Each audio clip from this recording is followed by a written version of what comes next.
Hello everyone, कैसे हैं आप सब। आज हम बात करेंगे उस न्यूज़ पर जिस न्यूज़ में एक राष्ट्रपति का जिक्र है। और वो राष्ट्रपति कौन है? वो राष्ट्रपति हैं डोनाल्ड ट्रंप।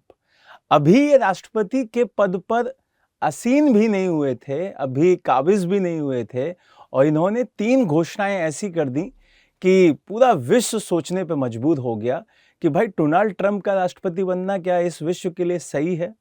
अब वो घोषणाएं क्या हैं? वो घोषणाएं प्रॉपर हमारे इस एग्जाम के लिए बहुत इंपॉर्टेंट है। अब वो घोषणाएं पहले समझ लेते हैं।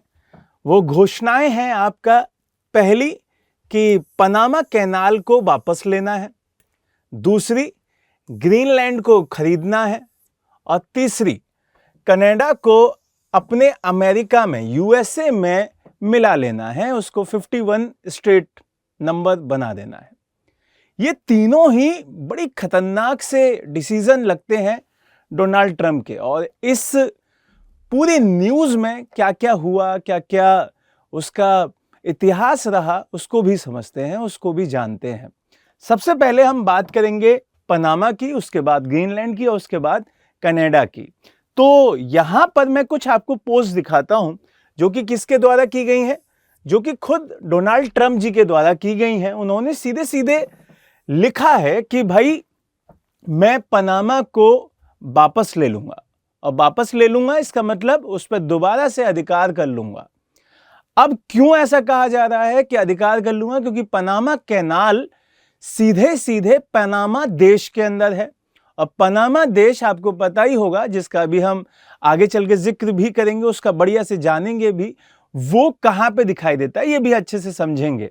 दूसरा, यहां से इन्होंने अपनी पोस्ट में लिखा कि ग्रीनलैंड को वो खरीदना चाहते हैं। अब 2 न्यूज तो आपकी ये क्लियर हो गई हैं, और कल ही एक न्यूज और आई कि भाई वो कनाडा को भी अपना एक नया स्टेट बनाएंगे, और वो भी कौन से नंबर का होगा? 51 नंबर का होगा। ये सारी चीजें अब चिंता बहुत ज्यादा बढ़ा देती हैं पूरे विश्व में।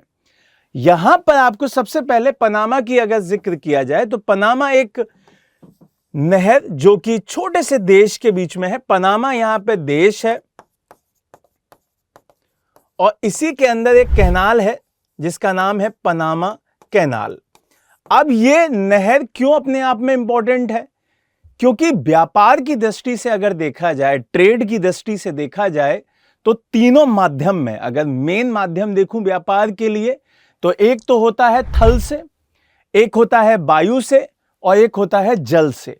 तो जल का माध्यम सबसे ज्यादा आसान दिखाई देता है और सबसे ज्यादा सस्ता भी दिखाई देता है। तो यहां पर आपको इस नहर का इतिहास देखना होगा, इस नहर की हिस्ट्री देखनी होगी कि इसका निर्माण क्यों किया गया। आपको यहां पे समझना होगा, जब इस कैनाल की बात करते हैं तो ये 2 महासागरों को जोड़ती है। एक का नाम है नॉर्थ अटलांटिक और एक का नाम है पैसिफिक। ठीक है, प्रशांत महासागर और आपका अटलांटिक महासागर, इन दोनों को जोड़ती है, क्योंकि आपको पता है पानी ही पानी को जोड़ता है और जमीन को अलग करता है। तो यहां पे एक देश जिसका नाम क्या था? पनामा, और यही वो भूमि है जो सबसे पतला एरिया कवर करती है। तो यहीं से इन्होंने क्या किया, यहां से एक नहर बनाई जिसको नाम दिया गया पनामा कैनाल। अब इसका इतिहास थोड़ा सा जान लेते हैं, इसकी हिस्ट्री जान लेते हैं। आपको यह पता होना चाहिए कि पनामा कैनाल की जो स्टार्टिंग है वो अमेरिका ने नहीं की थी। वो किसने की थी? वो की थी आपके फ्रांस ने, और फ्रांस ने वो की थी 1881 में। 1881 में उसने काम स्टार्ट किया, लेकिन 1889 में उसे बंद कर दिया। क्यों बंद कर दिया? क्योंकि वहां पे बहुत सारे जंगल हैं।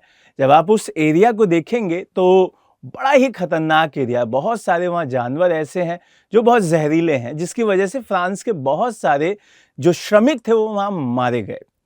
बाद में उसके बाद कहानी यहां पे नहीं रुकी। यहां पे 1904 में अमेरिका की एंट्री होती है, और अमेरिका ने कहा अब इस कैनाल को हम बनाएंगे, और 1904 से लेके 1914 तक काम चलता है, और 1914 में ये कैनाल बन के तैयार हो जाती है। और पूरा 1999 तक अमेरिका ने इस पे बहुत बढ़िया से अधिकार रखा है। उसके बाद ये दे दी गई किसको? खुद पनामा को। पनामा को जब दे दी गई तो यहां पे अब सीधे सीधे ट्रंप की ये शिकायत है कि भाई आपने जो मसला दिखाई दे रहा है इस कैनाल का, आपने क्या किया है, इस पे एक तो टैक्स ज्यादा बढ़ा दिए हैं, आपने इस पे कर ज्यादा बढ़ा दिए हैं, आप हमसे ज्यादा पैसा ले रहे हैं। पहली चीज तो ये समझ में आई।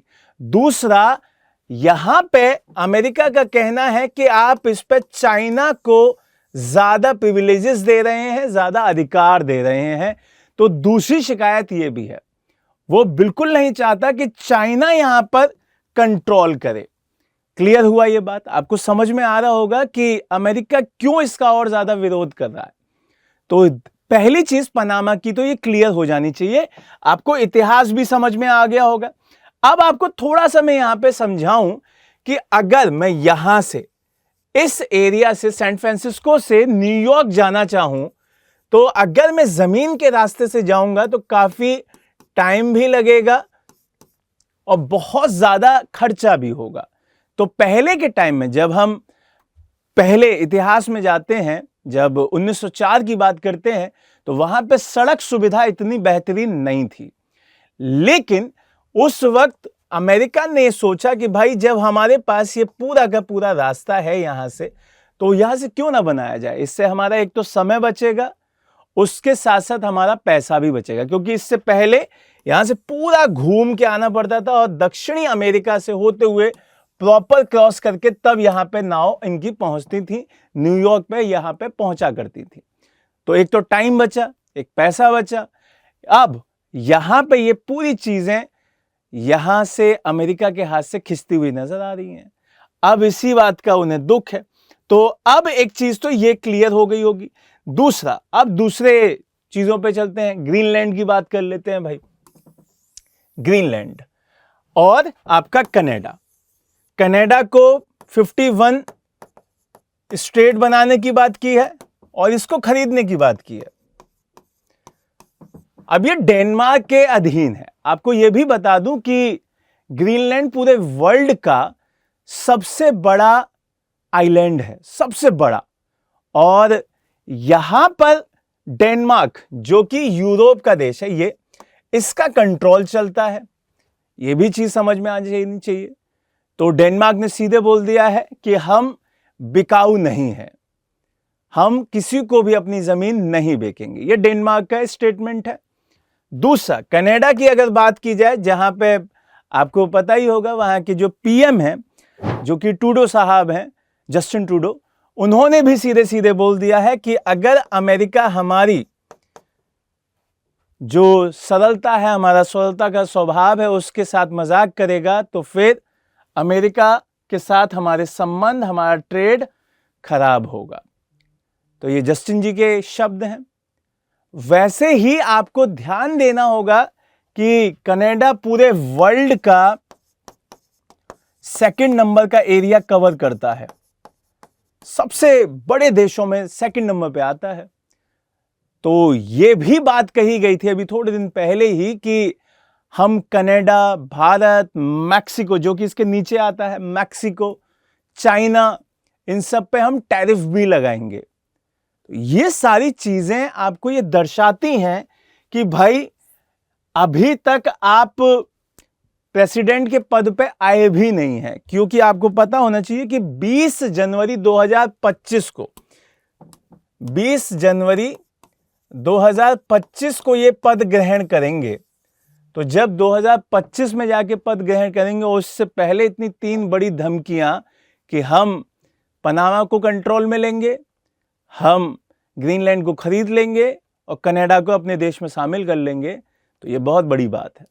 तो इसको थोड़ा सा अच्छे से समझना होगा, इसके पूरी चीज़ों को ध्यान से पढ़ना होगा, क्योंकि ये हमारे आईआर के एग्जाम के लिए भी बहुत इंपॉर्टेंट है।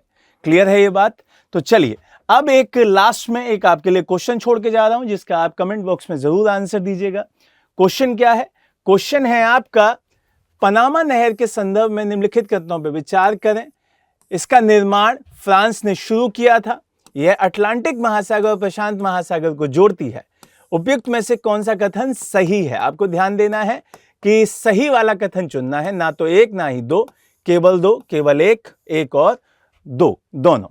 तो इस तरीके से ये न्यूज़ बहुत ज़्यादा इम्पॉर्टेंट थी, बहुत ज़्यादा मायनों में हमारे एग्जाम में आने लायक है।